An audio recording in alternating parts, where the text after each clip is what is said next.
Udayagiri police ಠಾಣೆ ಗಲಭೆ ಪ್ರಕರಣಕ್ಕೆ ಸಂಬಂಧಿಸಿದಂತೆ ಮೈಸೂರಿಗೆ ವಕೀಲ ಅಬ್ದುಲ್ ರಜಾಕ್ ಖಾನ್ ಭೇಟಿ ನೀಡಿದರು. ಆರೋಪಿಗಳು ಬೇಲ್ ಕೊಡಿಸಲು ಅಬ್ದುಲ್ ರಜಾಕ್ ಮುಂದಾಗಿದ್ದಾರೆ.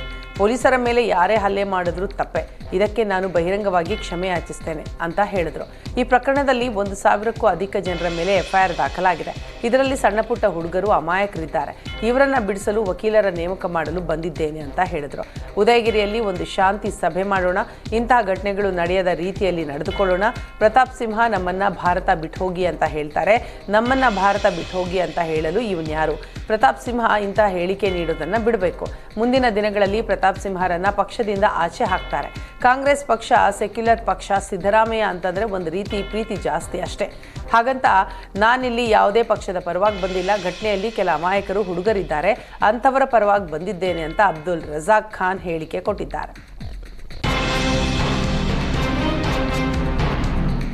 ಅಕ್ರಮವಾಗಿ ಗ್ಯಾಸ್ ಸಿಲಿಂಡರ್ಗಳನ್ನು ಆಟೋಗಳಿಗೆ ರೀಫಿಲ್ಲಿಂಗ್ ಮಾಡ್ತಾ ಇದ್ದ ಅಡ್ಡೆಯ ಮೇಲೆ ಪೊಲೀಸರು ದಾಳಿ ನಡೆಸಿ ಆರೋಪಿಯನ್ನ ಮಾಲ್ ಸಮೇತ ಬಂಧಿಸಿದ್ದಾರೆ. ಚಾಮರಾಜನಗರ ಜಿಲ್ಲೆ ಕೊಳ್ಳೇಗಾಲ ತಾಲೂಕಿನ ಸತ್ತೇಗಾಲ ಹ್ಯಾಂಡ್ ಪೋಸ್ಟ್ನ ಗ್ರಾಮ ಪಂಚಾಯಿತಿ ಸದಸ್ಯನಿಂದಲೇ ಈ ದಂಧೆ ನಡೀತಾ ಇತ್ತು. ಗ್ರಾಮ ಪಂಚಾಯಿತಿ ಸದಸ್ಯ ಸಿದ್ದು ಬಂಧಿತ ಆರೋಪಿ. ಬಂಧಿತರಿಂದ 5 ಸಿಲಿಂಡರ್ ಹಾಗೂ ರೀಫಿಲ್ಲಿಂಗ್ಗೆ ಬಳಸ್ತಾ ಇದ್ದ ವಸ್ತುಗಳನ್ನು ವಶಪಡಿಸಿಕೊಂಡಿದ್ದಾರೆ. ಈತ ತನ್ನ ಮನೆಯಲ್ಲಿ ಗ್ಯಾಸ್ ಸಿಲಿಂಡರ್ ಇಟ್ಕೊಂಡು ಆಟೋಗಳಿಗೆ ಅಕ್ರಮವಾಗಿ ರೀಫಿಲ್ಲಿಂಗ್ ಮಾಡ್ತಾ ಇದ್ದ.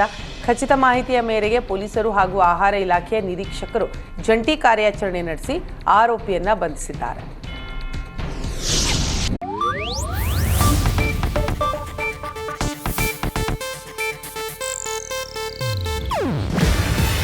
ಇದು ಏಷ್ಯಾನೆಟ್ ನ್ಯೂಸ್ ನೆಟ್ವರ್ಕ್ ಪ್ರಸ್ತುತಿ.